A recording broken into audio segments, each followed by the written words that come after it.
Welcome to the show. It's deep with the twist. We're laughing through the scriptures where humor coexists. Cultural Hall. Come on and take a seat. It's faithful and it's fun. Wherever it meets feet. Dive into the stories. Hear the podcast call. It's more mixed up with a smile in the Cultural Hall. It is time for another episode of the Cultural Hall. It is an Articles of News episode. I swear to you, we will get back to doing interview episodes. It is me, Richie T, and I'm joined by the news wizard himself, Verlin. Welcome to the show, my friend. Thank you very much. It's been a few. It has been. You've been moving, and I'm sure we'll catch up with that. I need to start this episode off with an apology. I know there haven't been episodes, everybody. Give me a break. I've been busy and I vacationed so hard. You would be proud of how hard I vacationed. The problem is that then when you come back, you go, what do I do first? The things that make me money and allow my household to exist, or the things that I sort of love and are able to anyway. So work has taken the priority. We did do one episode already. As a programming note, I have already been speaking to Taylor Westbrook, Mr. Westbrook himself. He's going to talk about, he attended all of these singles activities that will now be a couple weeks ago. But he was part of both Guinness Book of World Records, as I understand it. So we'll chat about his experience at the Young Single Adult Festival Palooza. And then also there will be a Saints Who Sport wrap-up of the Olympics. And that will all be this week. And then undoubtedly at some time in the future, someone will say to me, hey, how come you're not doing any episodes? And I'll say, listen, I'm trying my best. Thank you. I think you're doing great. Well, thank you. I appreciate that. I think that sometimes I set an unrealistic expectation, because in my perfect world, I think I would do an interview episode a week and a news episode a week. And when I'm able to function within that space, it's great. And then I think people get used to it. And then when I can't do that, because it's a tremendous amount of work, just 2 hours if we're talking simple my time, not to mention all the things that go into it. Research and organization and planning. Yeah. Editing the slide. Reading, all of that stuff. Yeah. So yeah, we're getting there. We'll get back there, I promise. It's back to school time almost. Summer vacation has been great. But I'm excited to get a new JanSport backpack and a new pair of shoes, and we'll get back at publishing episode 2 times a week. You have moved into a new house, and then if that wasn't enough, you're like, hey, we don't like this exactly. We're going to renovate it. How is that going? Let's just say it's not, we don't like this exactly. We kind of don't like 75% of this. So let's redo the entire thing. Oh, okay. So we've had the meetings with a general contractor, with an architect. The dollar signs keep growing. The last architect, we chatted with him last week, and he said the total bill, if we did everything we wanted to do completely 100%, it could come close to the total purchase price of the house. Oh my gosh. So we'll see. Is that anticipated? Were you sort of? No, I was kind of hoping for about half of that number somewhere in. But it'll work out. We'll make it happen somehow. You look over to your sweet wife and go, is it too late? Are we really can we do something else? Yeah, the challenge is the first thing we need to do is the kitchen, and that and a new garage. And those two together are going to be the most expensive portion of the whole project. Sure. Of course. Yep. But they're the things that you need the very most. That's right. That's it. And we'll figure out if it's a brilliant idea to move the kitchen from one floor to a different floor of the whole house. It's not. I can tell you already. I don't know the layout. I don't know anything, but I can already tell you that when you said to architect or contractor, hey, this floor that this kitchen is on, we'd like it to be on a completely different floor, their eyes got big and they went, yes. Well, okay. True. Yeah.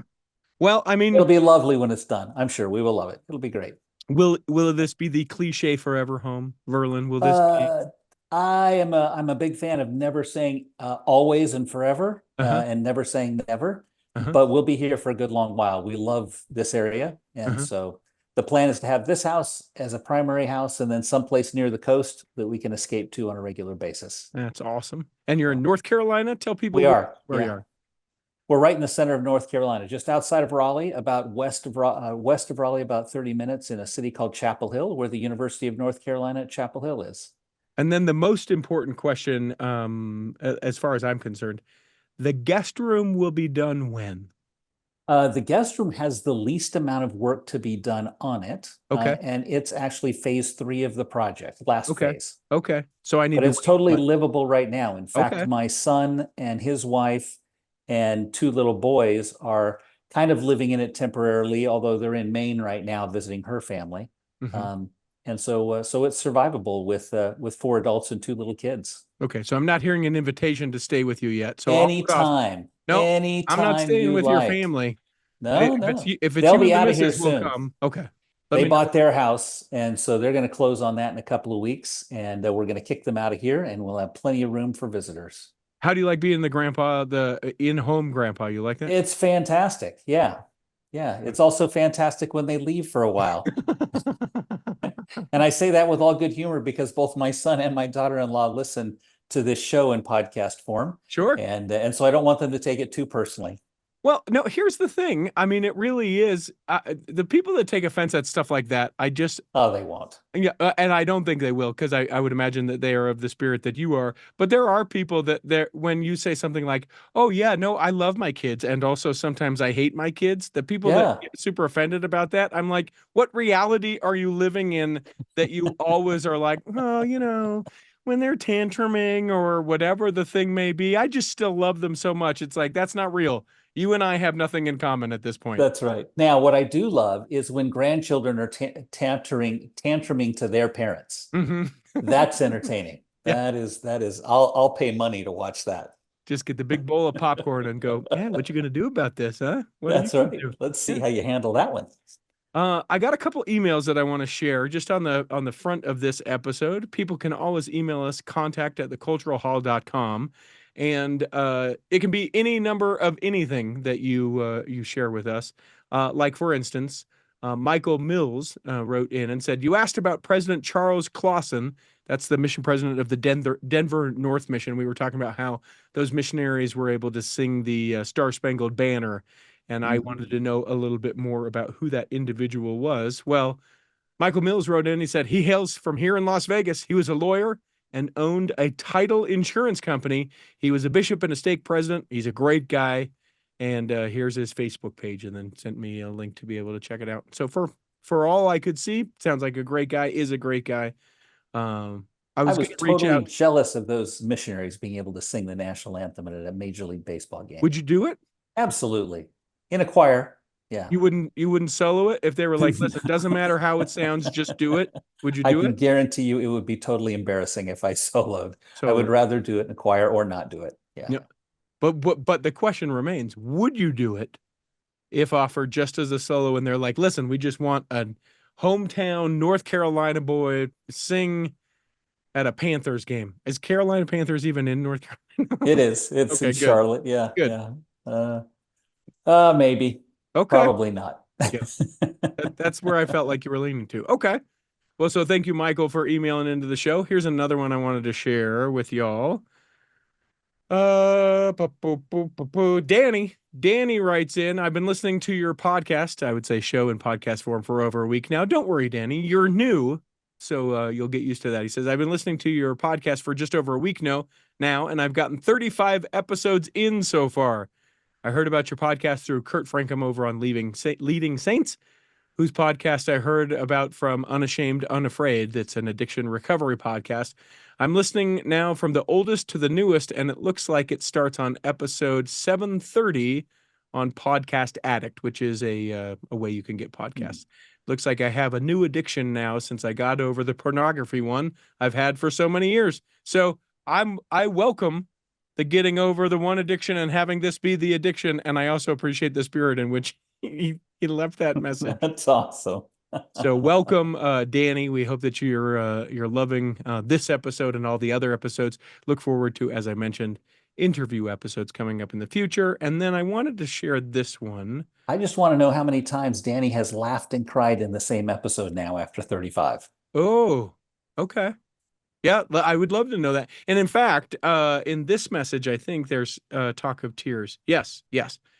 This is a response to episode 825, which is Mormify Your Life, and says, "Hello, Cultural Hall. This is Tony. Just call me Tony. I first heard about this podcast whenever the last time was Richie was on Listen, Learn, and Love with Richard Osler. I've been listening ever since, and let me just say real quick that I love the work that you do and applaud you for your efforts. My favorite podcasts since I've been listening have been Connor Boyack, which is 725. By the way, we'll leave links for these in the show notes. 725, he talks about the backstory battling the church's Utah legal system and its repercussions on local communities.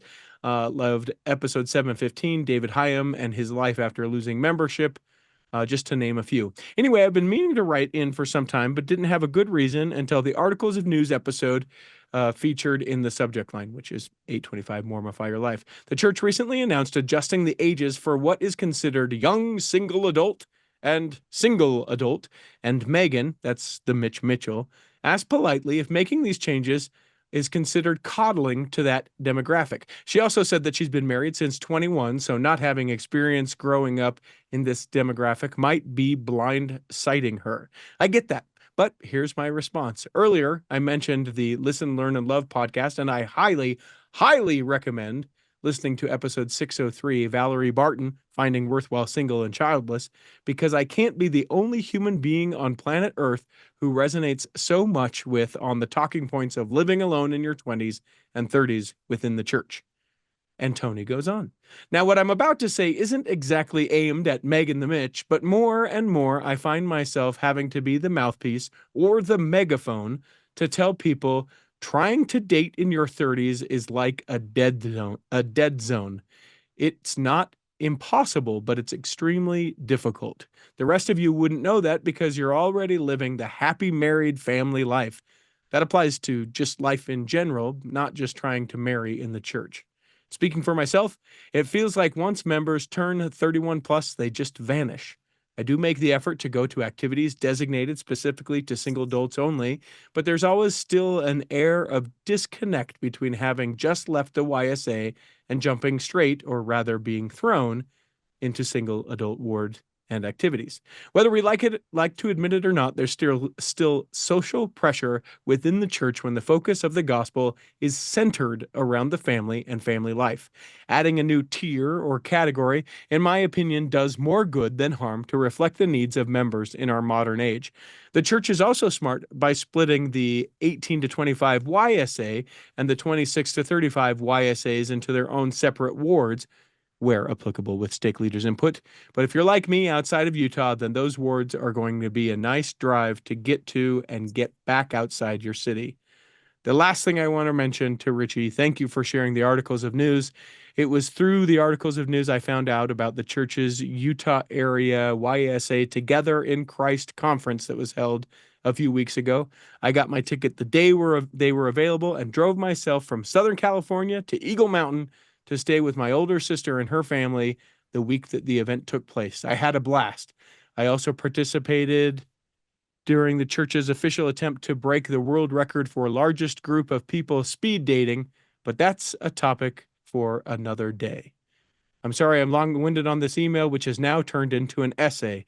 Just want to leave my mantra before I go. Seek truth, context matters, character counts, never judge, always be curious. Your friend, Tony. And then Tony says, P.S. The Valley Girl translation that you recited of the Doctrine and Covenants from the Articles of News episode in 825 had me wheezing while I was listening during my early morning hike. Tony.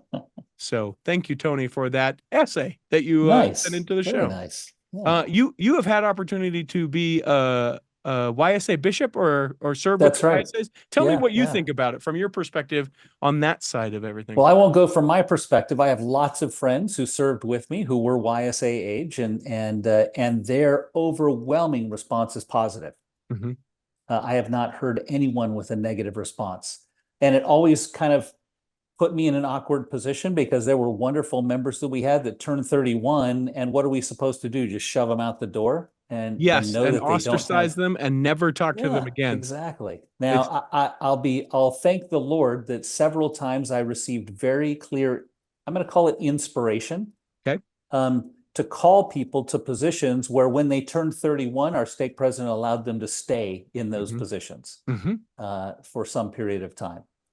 And so that worked out. But I always felt bad for those that kind of removed themselves when they hit 31, and we tried to continue to reach out to them, but it's a lot more difficult to do that once they're not in your own ward and once you don't have their records.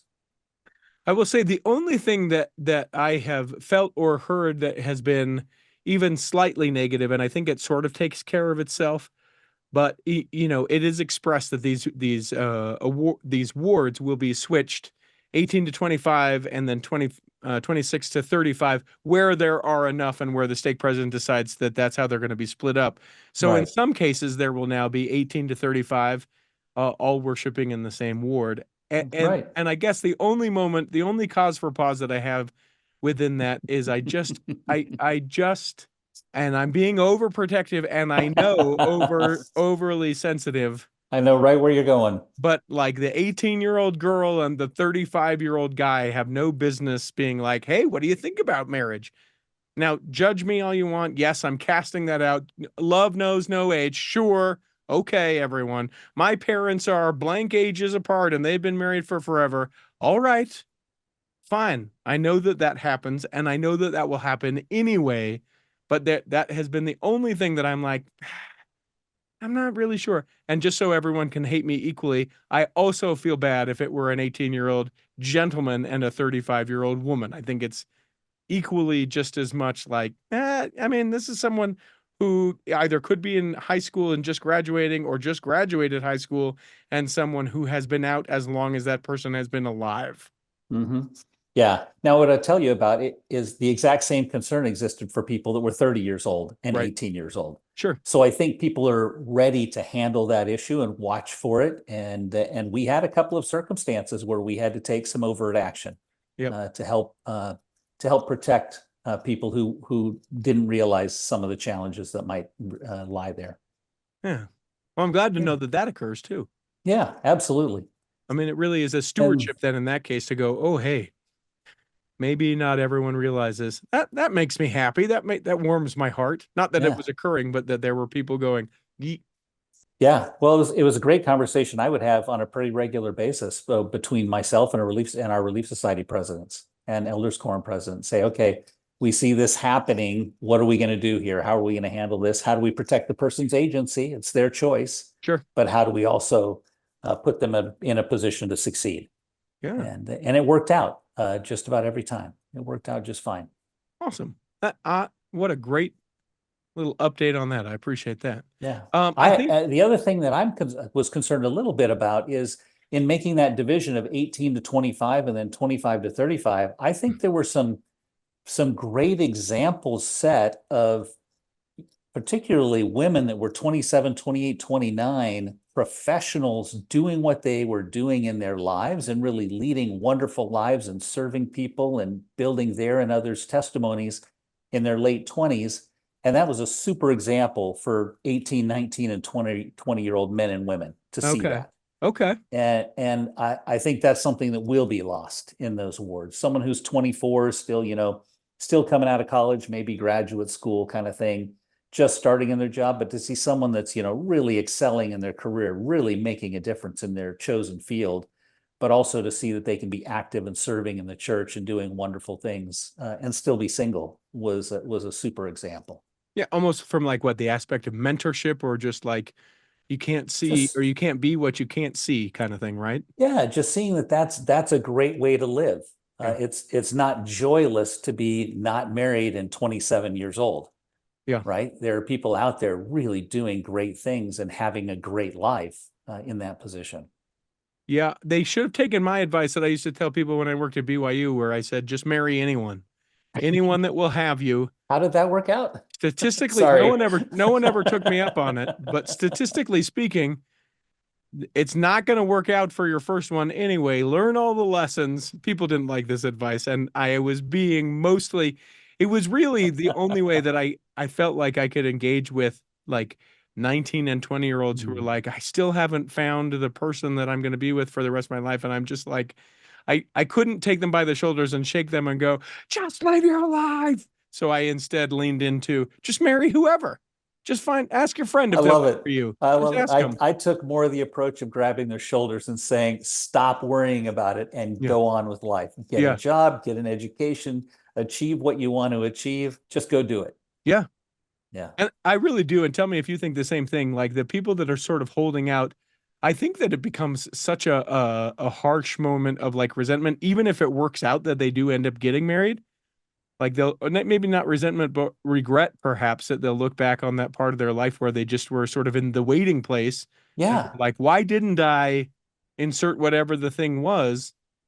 Because now maybe they can't do it. Maybe circumstances or they can't, or they want to have children and they have to now go immediately into that phase of life or whatever the thing is. I tend to think that if you are doing the things that you want to do and being the kind of person or trying to be the kind of person that you want to be, you will happen upon the person that will be the person for you. That's right. You will. The other thing is, and I find myself falling into the trap all the time. I spend so much time thinking about the destination that I forget to enjoy the journey. And recently I saw a video clip from Elder Uchtdorf talking about going on bike rides with his wife. And he said, I don't spend the whole time thinking about how great it is to get to our destination. I spend my time thinking about how great the trip is along the way. Yeah.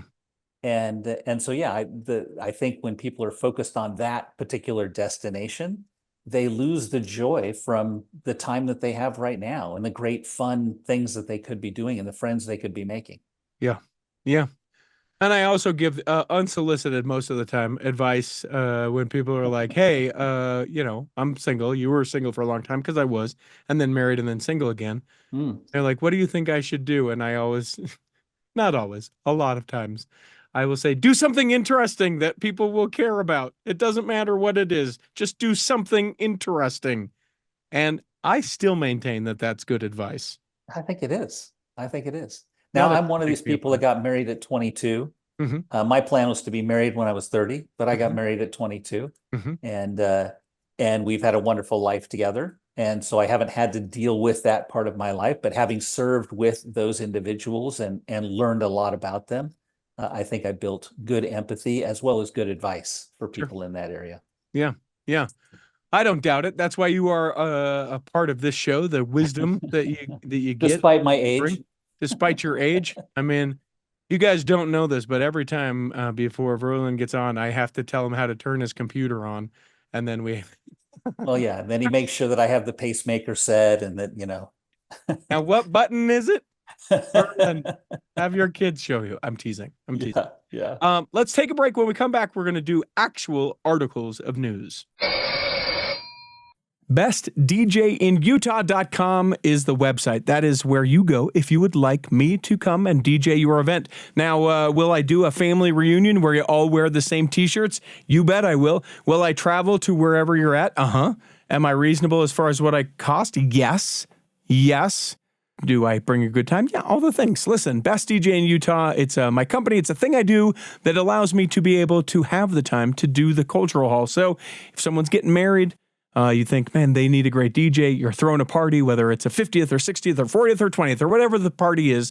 I've done them all and would love to be able to do that. An anniversary party, certainly done those. I did a baptism in 2023. Yeah, we did a big dance party at a baptism. Spoiler, not a Mormon baptism, but it was fun nonetheless. BestDJinUtah.com is a website. I will get back to you within 24 hours with a quote. Come on now.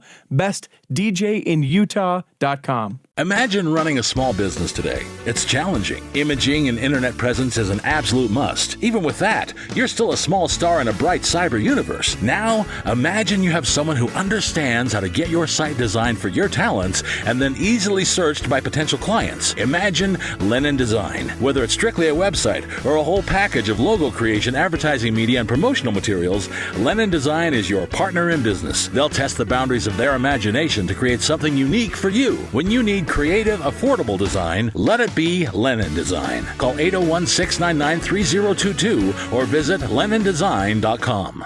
Here in the second half of Articles of News, we do actual articles of news. Hit it, Peter. You can't lose articles of news. And away we go. Since we've given a little love to Kurt Frankham, I'm going to throw a little shade at Kurt Frankham from over at Leading Saints. He was messaging me the other He hasn't day. been on your show in a while. Well, I asked him, and we actually were going to do it. It didn't work out. He will be back. But he was giving me grief because we haven't been great about episodes the last couple of weeks. And one or two of the news stories that we did in our last news episode were old, but admittedly, we wanted to chat about them. Yeah. And so he's like, you should think about changing the cultural hall to last month in Mormons. So if everyone thinks that Kurt Frankham is all super nice, I just want you to know the playful jabs and jest that goes on. So is Kurt the saying internet that curtain. he's open to any suggestions we have with that other show that he's associated with? I don't know what you're talking about. Is that a thing? I don't. There's Leading Saints. Kurt Frankham does Leading Saints. Yeah, but isn't he involved with some other Nope. show that No. covers? I don't know. It's a show where people go, I don't know anything about this, but I'm sure going to talk about it, and then you end up just yelling at your headphones as they dispel incorrect information. Shade thrown. I want to actually. It may not be one of my favorite things. That we throw shade, or that No, show? I'm sorry, insider joke there. Oh yeah. Oh, one of your favorite. Yes, 100%. Or since we've gone on it, I'm gonna say that it's your fault that we're talking about this. But when we talk about like, hey, is this story a big deal? And it's like, yes, it is. Just because you don't know what you're talking about doesn't mean it's not a big deal. It is a big deal. And it's not a big deal. It's not a big deal. It is a big deal. Know what you're talking about. I am not going to say a word because I'm only going to get myself in trouble. So there you go. I want to start with this because I normally love the Babylon Bee. If people aren't familiar with it, it's a satirical, online magazine. Yeah, thing. humorist, satirical, really jabbing hard at serious topics. Yeah. Usually. It allows us opportunities to sort of laugh at ourselves. And I feel like they do pretty well about Mormon things. I think as general Christian, but they usually do pretty good. It seems like someone on their staff really knows the Church of Jesus Christ of Latter-day Saints. But they recently put one of these out, and I'm going to share them. And I'm just going to call on, I'm going to admonish Babylon Bee to be a little bit funnier. So these are, and I'll go through them fairly quickly. I know, listen, criticizing someone's humor is about the worst thing you can do, but I really do. I love the Babylon Bee so much that it makes my disappointment that much greater. These are 10 easy ways to get rid of Mormons on your porch. Oh, okay. And so it goes on. Ding dong. It's those absurdly polite cyclists bearing the Book of Mormon, but you don't have time to chat with the well-dressed young fellows today. What do? Well, the Babylon Bee has conducted extensive research to compile the following list of 10 surefire ways to get those friendly LDS people off your porch. So missionaries, obviously what we're talking about. That's the setup. Here we go. The first one, douse yourself in Coca-Cola and rated R movies before opening the door. Okay. All right. Number 2, say, oh, I'm already a Mormon. To Nephi, am I right? Okay. 3, explain a police officer is about to drop by and ask if by chance you can borrow their name tag. Number 4, say, hey, look over there. Is that the Angel Moroni bearing some golden plates hot off the presses? No Mormon can resist a fresh batch of golden plates. Number 5, open the door breathing into a paper bag and explain how talking to strangers usually makes you pass out in panic. Again, right? This is the one. I think I'm deciding where they got these. Tell me. I think they went to a middle school class and asked the question. Guys, we can't afford a writer for this one, so here we go. Exactly. There's no funny. I'm not even finding funny in them. This is one that that I at least appreciated because it's adjacent, and they've done a great job about this particular jab at Mormonism. Tell them, no thanks, you already have kids named Braylon, Braden, Brayliana, and Brayston. So I'll give him 1 for 6. Yeah, Good. yeah. That was all right. That's all number right. 7, coming from Verlin. Yeah. yeah. Number 7, offer them a nice cup of fully caffeinated tea. Okay, you know, the tea thing. All right, sure. This one I thought was the only other good one. Number 8, ask if you can put this baggie of white powder in their backpacks and ask them to deliver it to Big Roger down the street. Okay, that's funny. That's I'll kinda take it. funny. Hey, Yep. I know you're going to be canvassing the street. Take this to Big Roger down on the corner. Okay. Number 9, release the bees. And number 10, say, oh dear, your tie. Let me help you tie a full Windsor. Just turn around and hold still. Not great. Sorry, Babylon Bee. I Yeah, they can do normally better. love you. Good to hear they're not perfect. Yeah, they're 20%ers, so technically a failing grade on that one.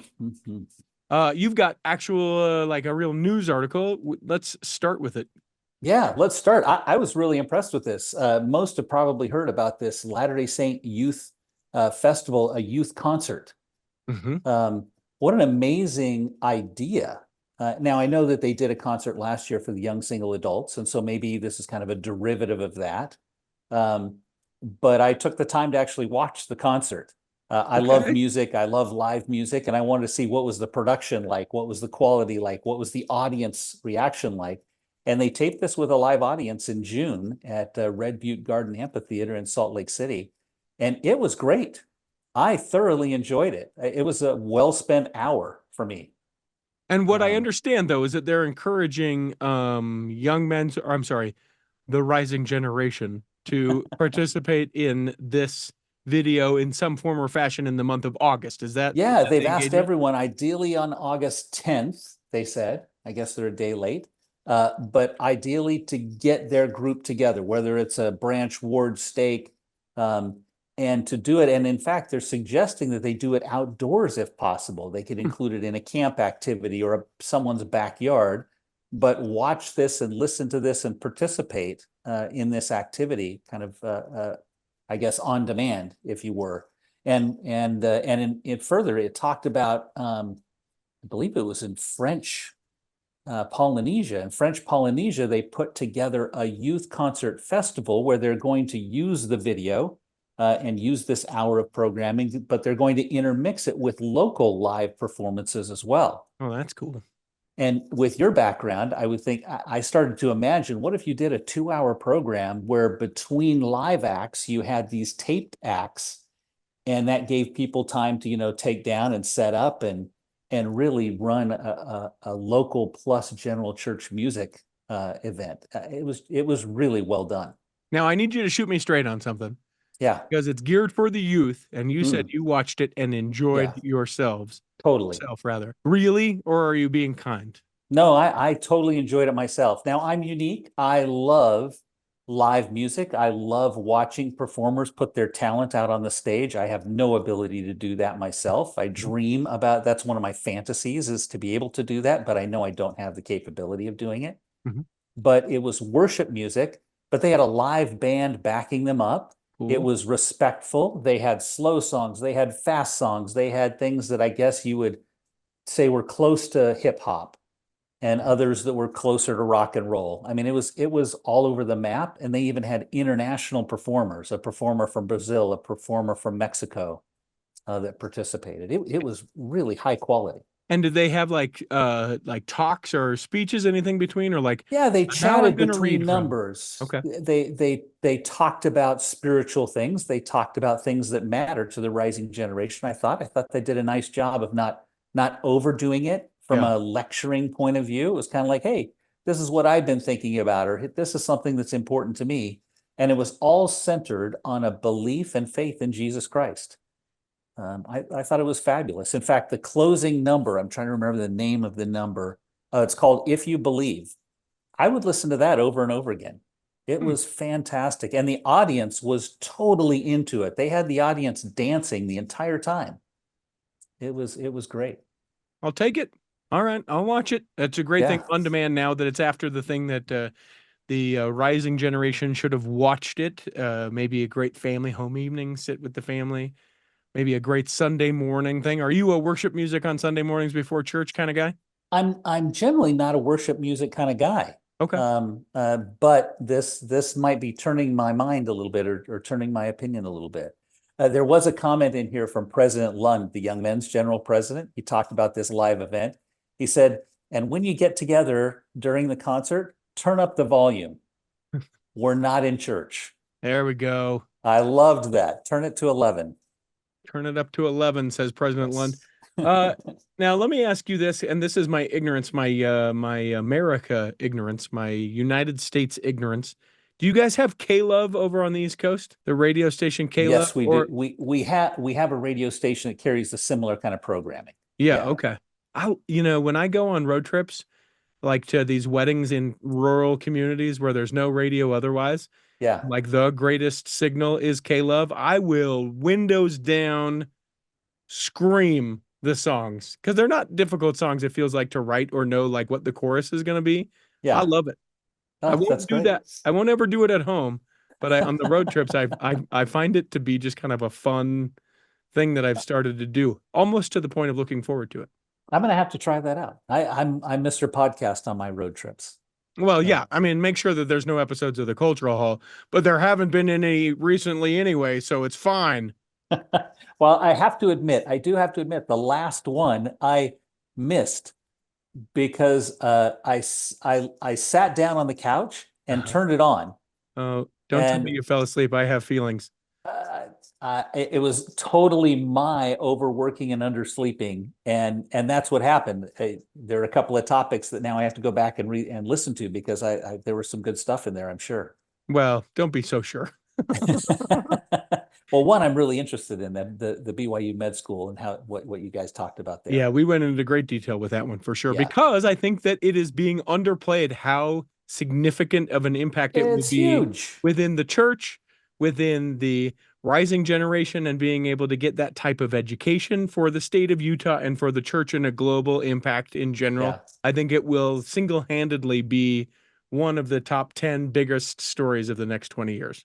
Yeah, I'm going to go listen to the episode, and then I'll come back and make a comment if you didn't cover one idea I had. Okay. Make sure you do. Make sure Yeah, you do. yeah. I got this story. This is just quick. Did you know the world's best Snapchat storyteller is a member of the Church of Jesus Christ of Latter-day Saints? Really? Yeah.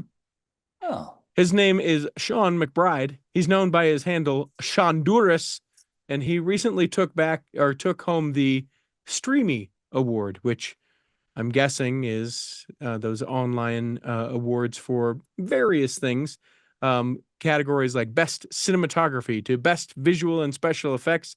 He is the best Snapchat storyteller. He's a Utah native. His love for Snapchat grew into a talent for influencer marketing, where he's worked with brands like Doritos, Nintendo, and Taco Bell. So Shonduras, if you're listening to this, or someone knows Shonduras, I'd love to have that conversation. Yeah, I should have taken a video of the little kids eating Doritos in sacrament meeting today and sent it to him. He could have done something with that. I think the vast majority ended up on the floor in little tiny pieces. And we're not talking a snack bag of Doritos. They literally had the full-size bag of Doritos sitting in the pew. It was cracking me up. Was some of your feeling just jealousy? Be honest. Oh, of course. Yeah. Absolutely. Cool Ranch or nacho cheese? Cool Ranch. It was Cool Ranch. Come all the way. on. Come on. And did you Yep. teach them where the vacuum is and say, listen, you might as well start now? No, there were a couple of others who jumped in that ring before I could get to them. So all good. Fun. All right. You had another news story you wanted to cover. Let's go from youth, great, fantastic stuff, to Hulu sharing their latest update on this new Secret Lives of Mormon Wives reality programming. Mm-hmm. Do you watch this kind of reality stuff? Only for this show. Okay. Yeah, and most of the time, actually, I'll be honest with you. So there is a program that's on, I want to say Netflix, maybe it's on Hulu. Greg Whiteley, who did the Mitt Romney documentary, has recently put out, I think it's a 7-part series about the Dallas Cowboy cheerleaders. And this is Okay, where are you going with this? No. He is the producer or the director of this particular documentary. And so the other night, my wife was tired and went to bed, and then the next morning, I wake up and she said, "Oh, what did you watch last night?" And I said, "Oh, well, there's a documentary about the Dallas Cowboy cheerleaders, and she says, well, why, kind of coming at my case of, why would you watch that? And I literally, the only reason that I watched it was because this member of the church is the director of this, and I wanted to see. And she did about what you just did. Sure. Okay. Yeah, it has nothing to do with the cheerleaders. And I was like, no, it doesn't. But it really was the only reason why I wanted to watch it. I only got through about an episode in a couple minutes. I don't think I'm going to go back to it. It's very well done, but I kept looking for like, I don't know, redemption for what it was. It's just a really well done documentary about the Dallas Cowboy cheerleaders. And so there, in the first couple of minutes, you meet someone who is very Christian, fairly obviously not a member of the Church of Jesus Christ of Latter-day Saints, just because of vernacular and some other things. But I was like, okay, maybe so there's a religious component of this. No, it's not. It's not at all what it is. Not really. Okay. Well, The Secret Lives, I'm not sure.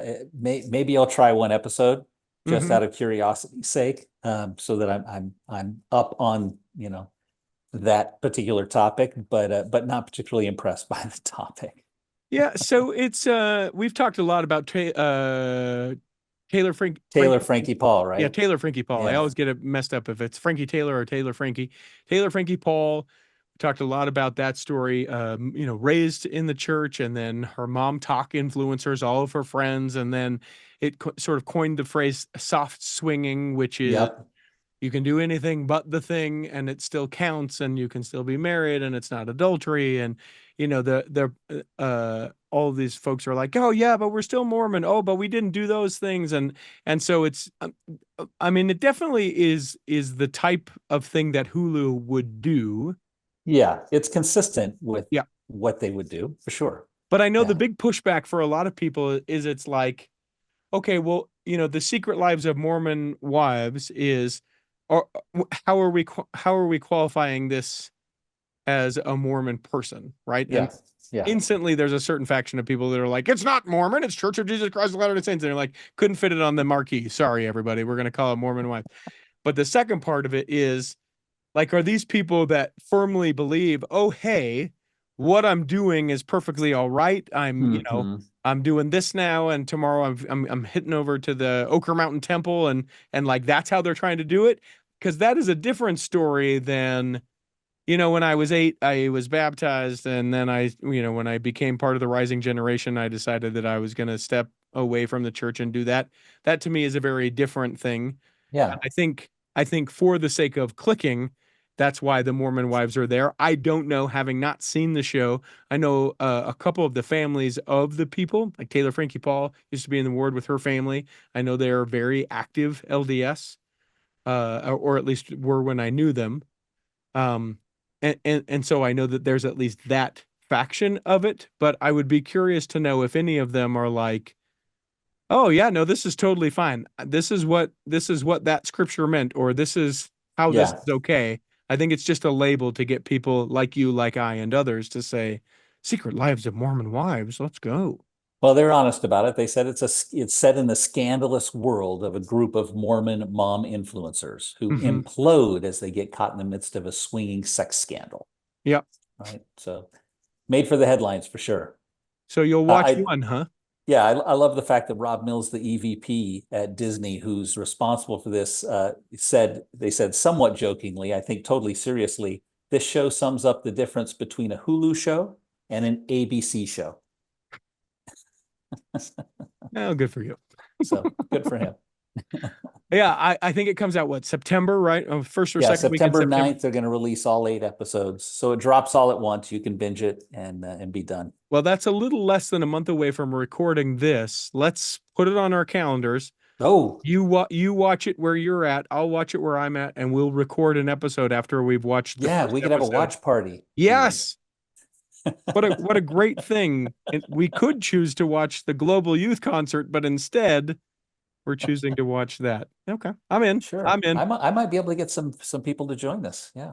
For which one? The Global Youth Concert or the the scandalous Hulu program. Yeah, listen, I'll get maybe we'll do a some big of them listen to this if they're interested, guys, tell me, text me, let me know. Yeah. contact@theculturalhall.com. You guys are welcome Yes. to get Yes, into this. yes. This story is a week or so old, July 29th, so a couple weeks actually as we record this episode. But I think it's interesting because when I heard it reported, it was reported incorrectly. So I want to just make this kind of right. I have the T-shirt that is mentioned in this news story. It says, "I can't, I'm Mormon." And, this shirt became popular probably, I don't know, 10, 15 years ago. Someone out of Utah County printed it up on a shirt, sold a bunch, flash and pan, and then it hasn't, really come back or been around. Likely, Parker Mitchell would like you to know that he's not a moron. Now, the reason why that is being said is that the announcer for the game, they go to the shot of a bunch of kids and they're jumping around doing the thing that I don't know why we as human beings do, but you As put soon as we're on camera, right? yes, it's Yep. it's a hilarious human behavior that we can be completely normal and then the Particularly camera at goes. sporting events, though. The minute they put a camera on 2 or 3, particularly young men at sporting events, you're going to get this behavior. But everyone exhibits it in some way. Yeah, like another time that this phenomenon sort of happens, you can have two dudes that would never dance together ever, but you have a wedding, and for some reason, two dudes will start dancing together. And I'm not making any sort of commentary because there's no commentary to be made, except that in any other circumstance, these two gentlemen would not be dancing with each other, but you put them at a wedding party, and here they go, they're dancing with each other. Same sort of, sort of human behavior that occurs. So the announcer says, "Oh, hey, I found my new favorite T-shirt ever." The guy on the right, his T-shirt says, "I can't, I'm a moron." Which I hope that someone bandwagoned that and made the T-shirt, "I can't, I'm a moron," because I mean, I would buy that T-shirt and have that T-shirt as well. I'm just giving props to the kid for wearing an antique T-shirt like that, right? He's wearing a classic. He pulled it out of his dad's or brother's closet. Right. Yeah. It's funny to me that that this occurs, and I don't blame the like broadcaster, right? He couldn't see. You can see in the video that has gone viral that if you didn't know that Mormon was the word, the right thing could be moron. Yeah, it's an interesting statement of shirt that you're wearing. "I can't, I'm a moron" shirt. At least Mormon is like an identifier, whatever, right? That's aside. But the kid's like, I never hardly even wear this shirt. And people had to come and tell him, "Hey, you went viral, right? You're all over the internet with this particular thing." More than like 1.5 million views. And now he at school, he says, "Oh, you're the moron. Oh, I mean Mormon." So it's funny to me that there can be a way like this that that no press is bad press. Oh yeah. Like now everyone knows that kid's you were Mormon. that kid. Put yourself in his mindset. Is this a good thing or a bad thing for him? Yeah, it's a good thing, man. He's known for something. He's famous. Yeah, even if they're calling him the moron. Yes. Yeah. Hey, why do we call him the moron? He was on TV, he was on the internet all over the place. And it's also worth noting that that night at the baseball game was family night. Yeah. So there were lots of members of the church that were there that particular night. So way to go, Parker Mitchell, the moron. I'd love to have that, some sort of derogatory that if you don't know the background, of the nickname. Like, you're the news wizard. Okay, Verlin like Merlin, like a wizard, right? Okay, that's where that comes from for people who didn't know. But I would love to be like, "Oh, it's Richie the idiot," or we just call him the idiot, and people are like, "Why do you call him the idiot?" And no one knows. Yeah. But those that know. If you know, you know. Way to go, moron. All right. What story do you have? Well, I like the next one was a little bit of trivia here. What ward is the church's longest continually running ward? Which you have to sort of quantify this a little bit, because I thought if you would have asked me the question, I would have said the Salt Lake City First Ward, because it's been around since the time that 1850s, right? Yeah, probably Yeah. 47, 48, probably pretty Yeah, quick yeah, into right. it. But that's obviously not the answer. That's not the answer. And then I would have gone to your mission territory. Sure, If someone Kirtland. would have asked me, I would have said Kirtland, right? That's where the first ward was. That's where the first bishop was. But you have to look at it and say continuous. That's Yeah, the yeah. qualifier, right? That's the other qualifier. And that's why I knew it wasn't Kirtland, because everyone was like, get out. And that's why I knew it wasn't Nauvoo, because it was like, get out. So I was like, Salt Lake has got to Yeah. be, but it's not any of those places. It's not. It's not. It's actually not far from where the Youd family was originally baptized and converted to the church back in the late 1840s. And that is? The longest continuing ward is in Preston, England, Which- near where the first missionaries to the British Isles went and did their preaching. It surprises me because the narrative, I guess, that I always thought in my mind was missionaries taught the gospel to the people on the British Isles. Mhm. And then the mode was, as soon as you can, get to the United States. And so I guess as I thought the narrative through, I'd never thought, oh yeah, there's some people that just don't go. We're going to Yeah. hang out here and have the longest running ward.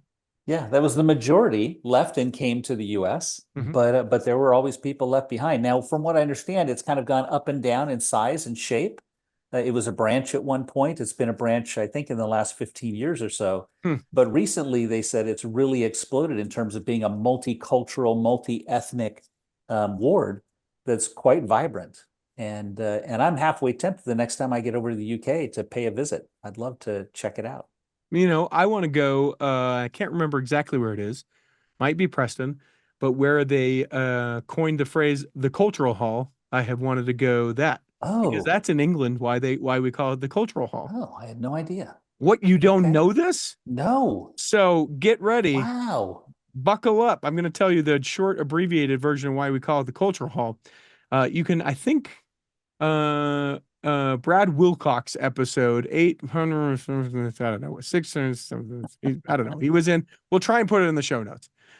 He was on and was the one that told me why they call it the cultural hall. So what happened was the building, they had the gym and it was like a zoning thing and they couldn't have a gym. So they were like, well, what do we call it so we can have it classify as a church or something like that? And so they came up with the term the cultural hall, and that's So where it's the a first one. British term. That's fantastic. I love it. Well, it would be a British term if we put E's where they have no business being. You know, it's Or the, U's after all the O's. Exactly, Yeah, yeah. exactly. Or O's before the U's in cultural hall. yeah, exactly. Yeah. But it comes from England. Yeah, I love Um, it. Yeah. I So I would love love it. to get, listen, if we can figure Mm. out that they're close by each other, my wife says I have to have a friend, and I suppose go. I suppose go. you'll do, Verlin. Topic for another time, but I have an excuse to be there. I'm going to be there in 2 weeks, actually. Well, I can't make 2 weeks work. Okay, we'll do it another time. But yeah, Preston's about an hour from Oshcroft, where the Youd family name originates. And for those that watch popular culture TV, that's about 25 minutes from Wrexham. Okay. Oh, so is that why you're going? Well, no, I'm going for work, but I'm absolutely interested in seeing if I can swing by Wrexham as well. Yeah. I loved that. It's a great so far. show. Oh, so Fantastic great. show. Yeah, the language, a little rough, okay, to warn anyone who hasn't seen it. But the theme, the messaging, I laugh and cry through the episodes. It's fantastic. And I would have to know because I can't think at all of what it's called. What is that show called? Welcome to Wrexham. That's what it is. Yeah. I knew where it was. I know who's in it and all and that stuff. But I was like, what is it? Can't remember. I wouldn't have known who Rob McElhenney was without watching that show. And What? Ryan Reynolds, I've never been a big fan. So, but now I am. You bite your tongue. Yeah, It's I always wasn't sunny. a. It's I always never. sunny in Philadelphia. I'm not is an so accolade good. of that show. I've Oh, literally oh. never watched an episode. It's so. If anyone wants to understand me or who my humor is, it's always sunny in Philadelphia. Is me. Okay, I'm gonna It watch is- that. It is me. And also, don't judge me. That's how I am. Stop judging me. I'll take this next one real quick. There was and is and will continue for the next few months a lot about how members of the church will be an influential this in the state of Arizona, and we'll post something like that on our social media, and people will say, Oh my gosh. the only way that you could do is vote for someone like this, and then the Ugh. other people will say, not if you paid me $1 million. Jesus How can you wouldn't how vote. can you read the Book of Mormon and vote this way? Yeah. Yes, all of those Mhm. things. Mhm. Everyone stuff it. That's what I would like to say. All right. Yep. It is unique that there are what seems to be more people supporting Kamala Harris. And I always hesitate because I want to say that differently and I want to make sure they represent. Is it Kamala or Oh, Kamala? it's Kamala. Kamala. Okay. But I left California long before she was a thing in California, so didn't get that exposure. But I always get, because people think that that's a slight, and I just do this thing, and I do it with weddings too, where I hesitate right before the name, and then I panic about everything in the world. But Kamala Harris, and I mean, I guess it's unique, and there are some, and to the credit of those people, and the comments that I do appreciate is people saying, I vote for the person who I feel like best represents me and my values Yes. as a representative government, as opposed to I vote for the person who I feel like my church wants me to vote for, or Or I vote who I for the feel- person who has this particular stand on this one item or issue, correct. right? Yeah. It hold on tight, everyone. It will be a bumpy 3 months. It's going to get nasty. People are Yeah. going to say dumb stuff, and I'm just in my mind saying, okay, I'm going to put on a plastic bag, and whatever's thrown at me is just going to slide off. And when it's over, hopefully. Geez, good for you. What I'm going to do is just become a keyboard warrior and lose so much sleep, just troll people. If there is one thing that I am particularly not looking forward to and not good at, it really is the next couple of months leading up to the presidential election in the United States, just because I remember is- the last one. Yeah. it is the worst of worst people. It is the stop listening and try and convincing. It is in we've started to see some of the scary like effects that occur because of it or in spite of it, that Mhm.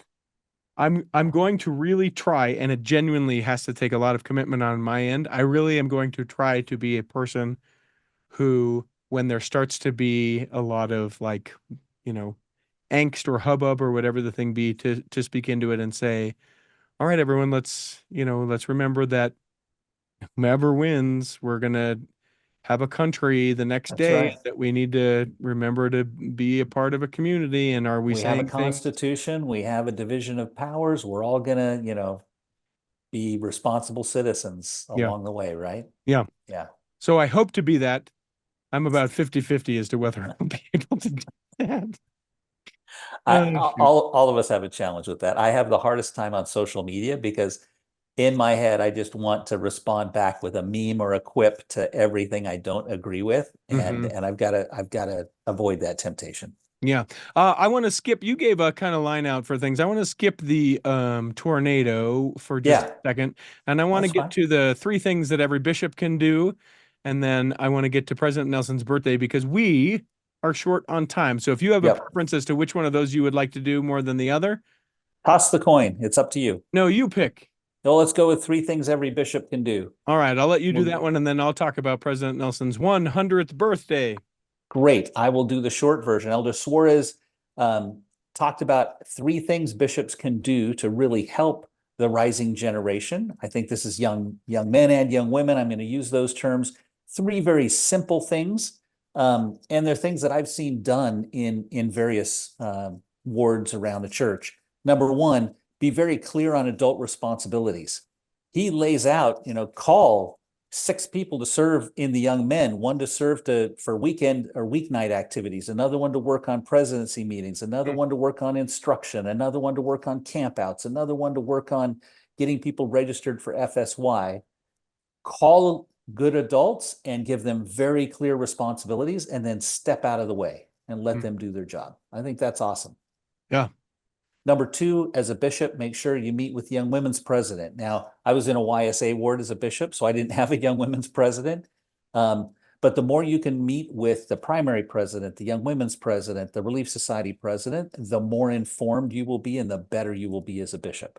Yeah. And so I think it's fantastic advice to do that. And then 3rd is ensure continuity of care, which is the one I felt most interested in. That was in your ward council, sit down and talk about, hey, I'm the bishop, but I'm going to be on vacation this week, and then I've got a work trip, and I'm going to spend 2 weeks where I don't see any of the youth. Who can help me? Who can make sure that Susie gets this attention and that Bobby, someone says, hey, Bobby, how'd your wrestling match go? And, follows up on that continuity of care and helping the rising generation understand we really, we're not concerned about them. We love them and we're interested in them. Right. And I thought it was just really good, basic, down to earth advice to do that. Yeah, I love it. Let's end on this because you got to mark it on your calendars. President Russell M. Nelson turning 100 years old. The church has announced a special birthday broadcast in his honor. It will be 1 month before his birthday, September 9th. I think that's when they announced it through a news release and a letter from President Jeffrey R. Holland. How thankful we are for Prophet God, his inspired teachings, and his invitations to follow the Savior's example of love and righteousness in all we do. The church has invited members to participate through its 99+1 campaign that's reaching out to the one. The 75-minute broadcast will begin at 4 p.m. on Monday, September 9th. It will celebrate President Nelson's life and teachings and give examples of how members around the world have commemorated his birthday with the stories from the one.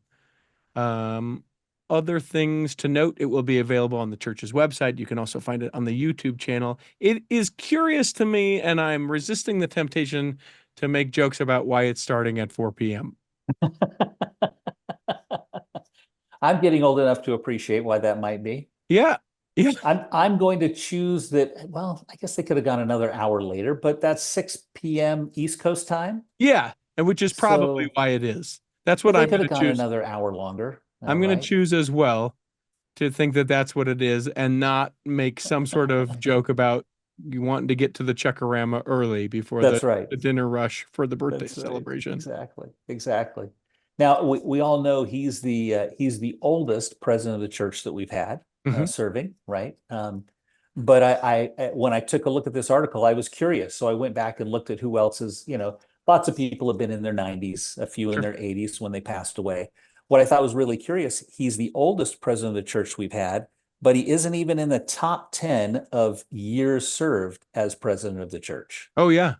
Wait, years served like in length of his term as president? Yes. Oh, yeah. Correct. Yeah. Yeah. Well, in fact, who you've got in that time. Brigham Young.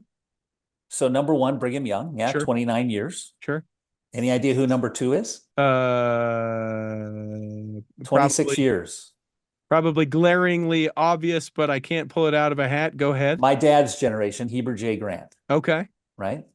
Number three surprised me at 18 years. So we're not quite Joseph Smith yet. One of my favorite prophets of all time, only because he looked impeccable all the time. David O. McKay. Yes, David O. McKay. 18 years, really? 18 years. And then Joseph F. Smith, 17 years. And then tied for fifth with 12 years was Joseph Smith himself and Gordon B. Hinckley. Huh. So that's the top five. Now, President Nelson has been in 6 years and 9 months as of last month. When he turns 100, he'll be 6 years and 10 months, which will make him officially number 10 above John Taylor. Interesting.